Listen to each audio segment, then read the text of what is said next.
Welcome to division corner. This is Shahalam. আজকে আমি আপনাদেরকে দেখাবো tan theta equal to B হলে sine 2 theta equal to 2b divided by 1 plus B square. এটা কেমনে হয় সেটা আমি আজকে প্রমাণ করে দেখাবো। আমরা সবাই সাইন 2 থিটার সূত্র জানি। এই সূত্র যদি জানি তাহলে আমরা অবশ্যই এটা প্রমাণ করতে পারবো। দেখেন তো, সাইন 2 থিটা ইকুয়াল টু কি লেখা যায়?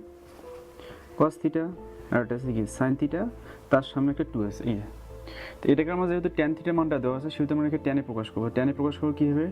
2 cos থিটা এখানে থেকে গেল, বাকি আছে কি সাইন থিটা, নিচে আমরা tan বানাবো সেহেতু কি সাইন থিটা আবার cos থিটা, এটা আবার tan। এই যে cos থিটাটা আমরা এক্সট্রা বেশি নিয়ে নিয়েছি, এই জন্য cos থিটাটা এখানে রেখে দিলাম cos থিটা।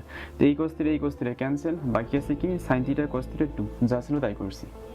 দেখেন তো এইটুকু মানে কি? এইটুকু মানে হচ্ছে tan, তাহলে আমি 2 এই tanটা এখানে রাখলাম, বাকি আছে আমাদের কি শুধু cos এর সাথে এই cos গুণ করলে কি cos স্কয়ার থিটা, আর কিছু আছে? আর কিছু নেই। এখন যদি আমরা কি করি, এটাকে tan-এ প্রকাশ করবো 2 tan থিটা, আর একে দেখেন তো এটা এখানে গুণ ছিল, এটা কীভাবে লেখা যায়? 1 ওভার cos স্কয়ার থিটা কি লেখা যায়? এভাবে লেখা যায় কিনা দেখেন।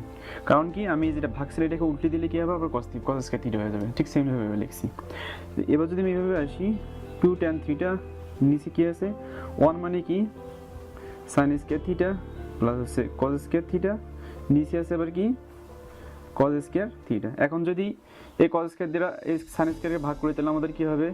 2 tan উপরে ছিল, নিচে হবে কি tan স্কয়ার থিটা, আর হবে কি cos স্কয়ার ভাগ করলে কি শুধু হবে 1। এর জন্য মানটা বসিয়ে দিলে কি 2b, নিচে থাকবে কি tan স্কয়ার মানে হচ্ছে b স্কয়ার প্লাস 1। এই দেখেন, এইভাবে প্রমাণ করতে হবে।